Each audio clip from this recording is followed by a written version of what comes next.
Oke, bagaimana kita bisa mengukur kebenaran gitu ya. Ini pemahaman saya. Manusia itu tumbuh terus.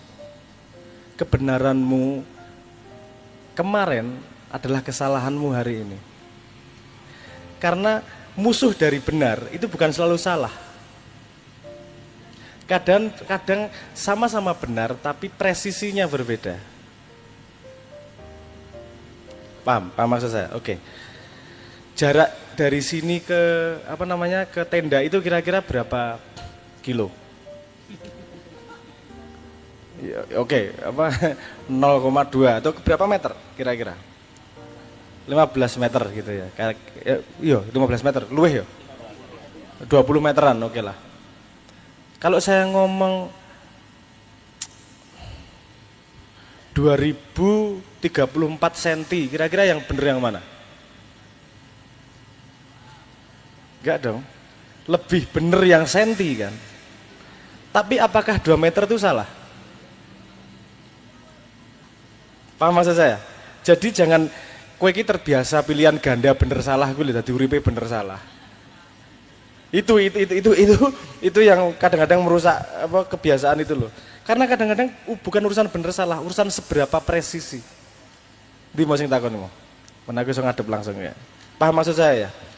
Urusan presisi. Jadi gini. Kalau kemudian pertanyaannya adalah seberapa presisi kebenaran kita, itu sepanjang hidup Anda akan tambah presisi terus. Makanya ada kalimat ihdinas siratal mustaqim. Tunjukkan jalan yang lurus, yang benar. Kenapa? Karena pada setiap langkah itu kita menemukan lagi lebih presisi. Lebih presisi bukan berarti yang kemarin salah. Cuman kamu menemukan lebih benar. Coba cari cari win to iki. Wah, oke. Tarbiyah meneh. Coba cari narasi dari buku. Ketika ada ngomong astaghfirullahalazim, itu sebenarnya orangnya naik makom. Karena dia tahu dari yang kemarin tidak presisi, dia tahu lebih presisinya seperti apa. Journey-nya, hijrahnya bukan dari salah menjadi benar, tapi dari benar menjadi lebih benar. Paham ya? Paham petanya itu ya? Petanya bukan hanya benar salah, ada lebih benar. Kamu SD, 0, 1, 2, 3, 4. Kalau 1 dikurang 5 berapa? Ketawa. Ya enggak bisa. Untuk anak kelas 1 SD, itu benar atau enggak kalimat itu? Benar. Karena dia tidak paham ada angka negatif. Tapi ditanyain untuk anak SMA, ya salah. Paham maksud saya? Artinya benar salah, itu bukan pada peraturan tunggal. Benar salah itu balik pada pengetahuanmu, pemahamanmu. Paham maksud saya? Oke. Artinya gini, kamu hanya perlu bertanggung jawab terhadap pengetahuan yang kamu miliki, itu sudah kebenaran. Kamu taunya segini, ya tak lakoni.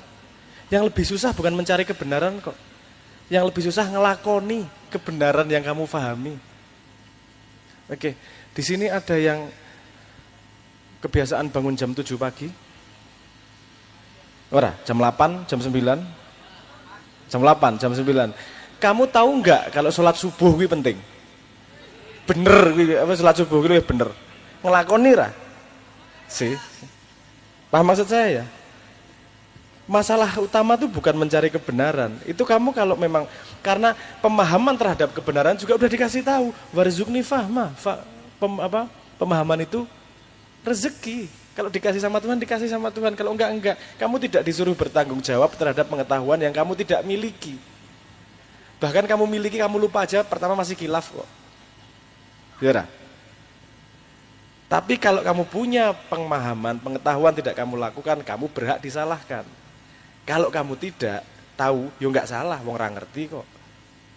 Betul, paham maksud saya ya? Paham relativitas itu ya? Jadi jangan terbebani, mana nih yang benar? Wis, menurutmu mending yang paling benar dilakoni. Baru ngomong karo Gusti Allah, Gusti, pemahamanku maksimal yang paling benar sekarang tuh seperti ini. Kalau salah mohon diberi pengetahuan pemahaman lebih. Selesai. Kamu tidak mempertanggungjawabkan kebenaran pada dirimu. Yang kamu sodorkan pada Tuhan adalah kelemahanmu. Setauku segini loh Gusti. tak lakoni lo. Nek salah mohon dibenarkan. Artinya kamu tetap menghamba kebenaran, meletakkan kebenaran pada Tuhan, bukan meletakkan kebenaran pada dirimu. Rendah hati itu efek samping dari pemahaman ini. Bukan terus sok rendah hati, aku nggak pinter kok. Enggak. Tidak pinter itu fakta. Ini fakta, gue goblok itu fakta. Aku goblok itu fakta. Aku kenapa orang merasa pinter? Karena dia melihat yang dia ketahui dan tidak paham apa yang dia tidak ketahui. Golek jenenge Dunning-Kruger effect gitu. Terus mulai populer itu kayaknya neng sosial media. Aku ngomong wis ket biyen yang nama Dunning-Kruger effect ya. Jadi jangan terbebani dengan kebenaran ya. Mana yang paling benar? Rezeki saka Gusti Allah.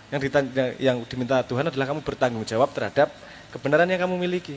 Sing paling abot uripe iki para kiai kuwi. Mengerti kebenaran segitu banyak sing dilakoni urusan es teh. Iku kan mesti anu nih balik rono meneh, nyuwun sewu ngomong aku kelingan patup terus ya. Saya tidak gini, saya tidak memperhinakan beliau, itu langkah beliau, aku yang guyon delok itu dan seterusnya. Iki menggayeng guyon wae.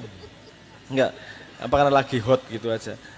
Apa paham maksud saya ya artinya? Wes jangan terbebani dengan kebenaran. Justru terbebani dengan etik. Nah ini tadi nyambung nih. Mana tadi yang ngomong tentang moral tadi? Penanya kedua tadi. Penanya kedua ya? Iya. Tadi pertanyaannya gimana? Fatwa hati ya ada kaitannya sebagai kompas moral kok untuk saat ini relatif sulit ya menghadapi realita orang dalam. Iya. Macam-macam Mas. Karena kamu lemah. Kayak gini. Iki kalimat di koncon di masing takon. Pengen tak delok rupane soalnya. Oke, jenengan ya. Oke, simpel Mas ngene kok. Sepemahaman saya, paham ini langkahnya nih. Ada 3 step yang perlu Anda pahami. Ada yang namanya nilai, ada yang namanya moral, ada yang namanya etik. Oke ya, 3 hal itu ya. Ini perbedaannya gini, karena ini berhubungan satu dengan yang lain. Nilai adalah tolak ukur yang kamu ambil. Nilai Islam, nilai sejarah, nilai hukum. Itu dari tonggak nih. Oke, naik sedikit. Moral, kemampuan menggunakan nilai untuk membedakan mana yang benar, mana yang salah. Itu moral. Tanpa nilai, kamu nggak bisa punya moral. Artinya gini, semua orang punya nilai. Itu belum tentu dia sadari. Tapi semua orang punya nilai. Kalau bisa membedakan benar salah, itu pasti punya nilai di belakangnya. Karena tanpa nilai, ya piye bisa membedakan benar salah. Paham maksud saya ya? Oke, setelah nilai, moral, etik. Etik itu kalau kamu sudah bisa membedakan benar sama salah, mau melakukan atau tidak, itu etik. Letaknya di situ. Nah, sekarang Anda tahu bahwa nyogok itu salah, tapi susah kalau nyari cari SIM yang resmi. Kan susah nyari resmi. Artinya, capeknya badanmu itu lebih penting daripada etikmu. Iya kan? Males ya aku, kudu nunggu sedino. Loh, seberapa berat kamu menjaga etik? Seberapa seberapa fanatik kamu terhadap nilai? Kanjeng Nabi sampai hijrah. Kan jadi ya Allah rasalah, ruwet kudu hijrah, wis melu wae karo keadaan. Kan itu pilihan juga. Tapi tidak memilih itu karena lebih menjaga nilainya. Paham ya maksud saya? Karena kita secara komunal ini sudah lemah. Jangan disalah ke kita juga. Karena secara sejarah manusia Indonesia itu manusia yang paling dimanja di dunia. Di dunia barat itu ada 4 musim. Musim dingin nggak siap-siap mati.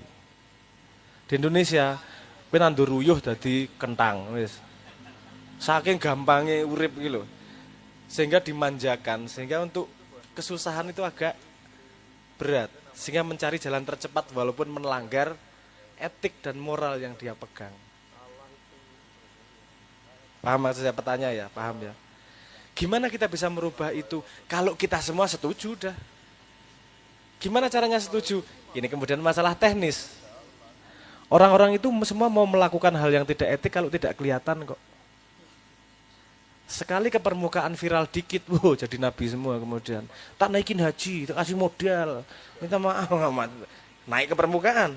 Kalau enggak, ya enggak. Sih, ada gunanya sosial media juga. Itu mengubah permukaan. Jadi kenapa saya di pemerintahan ini dorong nih. Pada semua pemerintahan saya punya pandangan yang netral. Kamu bisa baik, punya buruk. Dan saya punya kriteria nih. Kriteria yang paling sederhana adalah kalau kamu berani transparan berarti kamu lebih baik daripada yang kemarin. Karena yang berani transparan adalah orang-orang yang jujur. Orang-orang yang tidak ada yang disembunyikan. Kalau tidak berani transparan berarti ana sing didelikke. Wis sesimpel kuwi aku. Ayo dibuka, open kabeh. Opo angeli sih semua menteri sama semua pejabat gawe laporan ning rakyat setiap hari? Susah bikin gini, tak kenal ke karo AI. Simple kok. Gue tinggal laporan ro AI. Aku ngene.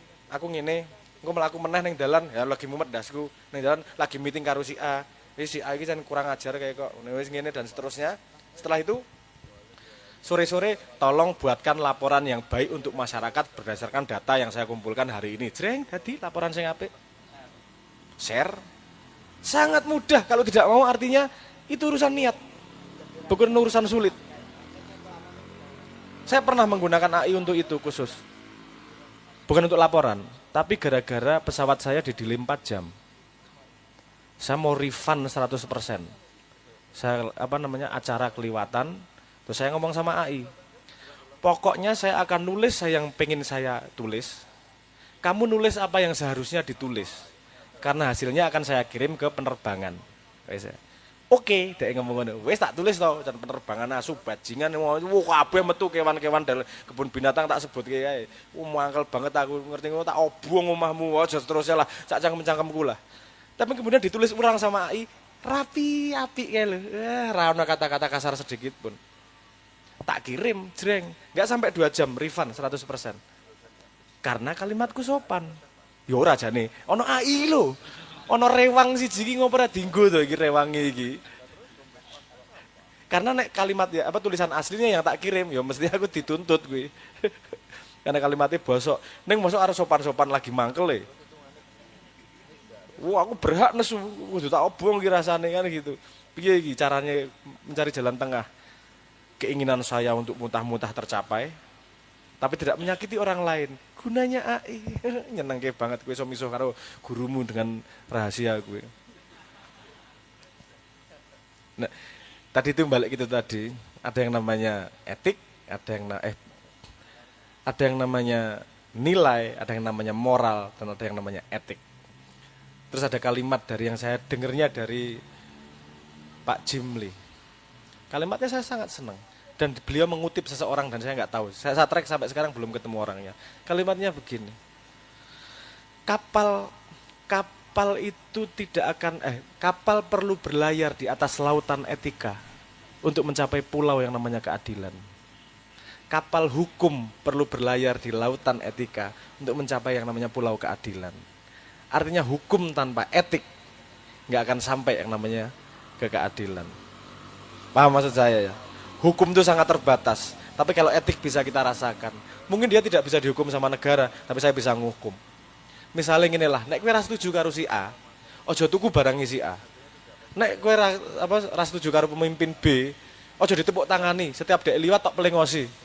Nek wong sak kampungmu nglakoni ngono, mesti pengen bunuh diri kuwi. Ngopo tuh aku kok diplengosi, lho kowe asu kok kan ngono. Sikap yang kayak gitu aja pasti ada pengaruhnya gitu loh. Paham maksud saya? Tapi memang siap menderita. Indonesia ini siap mati, darah juang tapi ra siap ngelih. Ya, aku ngomong Indonesia karena aku ya wong Indonesia. Gitu, aku ora ngece kowe, aku ngece awakku dhewe. Mari kita generasi muda harapan saya lebih sadar dengan ini dan lebih berani. Berani itu bukan berani protes, bukan berani demo, tapi berani bersikap terhadap etikmu gitu loh. Dadi wong sing konsisten gitu loh. Ini efeknya sangat banyak ke spiritual apa dan segala macam sangat banyak. Kapan-kapan bisa saya jelaskan itu. Itu mempengaruhi kan yang surga barang gue. Tenan iku, apa jenenge kowe dadi tenan karo etikmu menjadi dirimu sendiri. Gitu ya. Mohon maaf ya. Itu untuk refleksi kita sendiri. Berikutnya. Yang ketiga dari Mas Mustafa, ada kok orang tua yang durhaka? Ada nggak orang dua yang durhaka? Aduh, Allah. Saya belum pernah mendengar kalimat itu, kata itu dipakai dalam sebuah kalimat yang benar. Aku nggak pernah mendengar ada kalimat orang tua durhaka, nggak pernah. Dan nggak make sense. Dia nggak punya kesempatan durhaka karena dia tidak utang budi. Kedua durhaka ini ono prasyarat implisit yang namanya utang budi, ya kan? Air susu dibalas air tuba itu durhaka karena tidak membalas dengan seimbang. Anak karo wong tua durhaka. Wong tua karo anak durhaka iki piye? Wong sing utang anake kok. Ya bahwa bejat dan seterusnya orang ideal jadi orang tua mungkin ada, tapi kalimat durhaka saya tidak pernah mendengar itu dipakai gitu. Gitu nggih. Paham maksud saya? Iki mengarah klasifikasi to kowe. Klasifikasi apakah orang tua ini durhaka atau tidak ngono to ora penting Mas. Jajal wae Pak, kowe kok bapak tadi durhaka to. Delok kalimat itu bercanda. Ngetes wae, apa piye, aku ora paham maksudmu, tapi intinya saya tidak pernah mendengar itu, nggak make sense, nggak masuk akal. Orang tua durhaka pada anaknya. Gitu ya. Next. Baik, yang keempat dari Mas Ahlan. Yang pertama kecemasan ini memasukkan anak ke pondok, yang kedua kebiasaan kebanyakan orang Indonesia. Kalau populernya sekarang humble break, merendah. Aslinya sombong. Oke. Pertama, kamu khawatir memasukkan anak ke institusi sekolah karena kita semua tidak punya konsep yang jelas terhadap sekolahan. Ada perbedaan tanggung jawab terhadap pendidikan anak. Sekolah itu tanggung jawabnya mengajarkan ilmu. Gini. Urutannya nih ya. Ada 3 lapis pendidikan. Pertama, pendidikan oleh orang tua. Orang tua itu ngajari si anak sebelum masuk sekolah, itu pendidikan untuk hidup. Sopan, mendengarkan, belajar diam, kapan harus ngomong, gimana cara ngomongnya. Yang dipakai sehari-hari, menjadi manusia itu diajarkan oleh orang tua. Kalau itu tidak tercapai, nang sekolahan orang akan tambah apik. Ada statistiknya, ada jurnalnya kalau Anda mau melihat. Anak yang datang dari keluarga yang baik, pendidikannya di sekolah prestasinya lebih baik statistiknya. Terus gunanya sekolah itu apa? Sekolah itu untuk mengajarkan ilmu yang sudah dikodifikasi. Paham maksud saya ya? Mengajarkan ilmu yang sudah dikodifikasi. Ilmu nenek moyang kita dibikin model, dibikin buku, diajarkan lewat sekolah. Kemudian ada lapis ketiga, di komunitas, gini nih belajar. Itu belajar ilmu yang tidak dikodifikasi. Yang belum lagi dimasak. Ini kalau dimasak, matang, dikodifikasi, nanti akan masuk ke pelajaran sekolah. Kan gitu. Jadi ada bedanya. Jadi kalau Anda sudah menyiapkan anak pada level pertama, sudah matang, dia mau masuk sekolah manapun aman. Karena dia sudah punya kompas menjadi manusia. Sudah punya tolak ukur menjadi manusia. Aku ora khawatir karo anakku masuk manapun, karena dia paham sikapnya seperti apa. Tiba-tiba laporan, Pak Panda, saya tadi nendang orang, boleh enggak? Kamu tendang apanya? Tak tendang kakinya. Kenapa? Karena dia gangguin gini. Boleh, sip. Bukan urusan nendangnya, urusan sebabnya. Jadi dia bisa mempertahankan diri walaupun kita tidak ada. Kalau sudah kita siapkan itu, mana pantas, mana tidak, mana berbuat gimana, dia mau di mana aja akan hidup, akan matang. Jadi nggak perlu khawatir, mau di pesantren, mau dimanapun, kalau anakmu matang sebagai manusia, nih udah kamu modalin anaknya, nggak masalah ke pesantren maupun kemanapun. Gitu ya, jadi gue tetap wong tua nih, gue sing modali awalnya. Oke, jadi jangan menganggap bahwa sekolah ini ngajari anakmu kabeh, tok pikir outsourcing. Gue sing penak ciae sing kon ngajari anake sekolah kan ngono. Ya enggak lah, ini orang tua masih punya tanggung jawab utama terhadap si anak. Paham ya maksud saya ya? Hidup dunia kawah candra di muka. Belajar dia hidup menjalani. Dunia dia belajar dari nenek moyang sebelumnya. Kawah candra di muka. Gimana dia menggunakan ilmunya dalam masyarakat dan membentuk ilmu baru. pemahaman baru, laku baru mengubah dunia, gitu ya. Oke. Yang kedua tadi apa? Humble break. Oh, mampir gubukku njuk apa sebenarnya? Apa? Itu menurut aduh piye ya, iku ya itu tidak perlu dibahas secara intelektual. Maksudnya apa? Gini. Kata-katamu adalah doamu. Jangan lupa kata-kata itu hanyalah representasi dari ide, dari makna. Ketika kamu ngomong rumahku adalah gubuk, kan ada maksud yang berbeda. Saya memposisikan diri untuk membuat aku humble. Maknanya itu loh. Bukan ngomong rumahku bener-bener gubuk, enggak gitu loh. Karena Gusti Allah ki yo ngerti sastra tenang ae. Mosok Gusti Allah njuk literal ngono kuwi. Pak Gusti Allah yo paham hatimu seperti apa. Wah, berarti tenang angel banget kuwi. Sumumbukmun ngono piye ndongake wong kabeh wong wuta ngono misale. Enggak juga. Bahasa yo piye yo, bahasa hati, bahasa ruh itu dipahami juga oleh Tuhan. Jangan menganggap Tuhan bodoh lah. Kuwi santai ae. Nek kancamu njuk kalimatmu adalah doaku. Oh, cangkemmu adalah cobaanku. Itu bisa dibales ngono kuwi kan ya iso. Bisa. Maksudnya ya ayo gayeng-gayengan wae kan. Gitu loh. Maksudnya enggak perlu dibahas pada level akademis kalau itu. Gitu nggih, matur nuwun. Itu yang lebih menyebalkan jebule omah iki gedung gede banget gitu loh Mas. Itu fenomena yang sering kita ketemui juga umur rendah tapi mampir teng gubuk kulo jebul manglong-manglong gitu. Itu kan banyak gitu. Mungkin tadi enggak usah punya maksudnya gini. Saya terus terang tidak pernah mengalami gitu ya.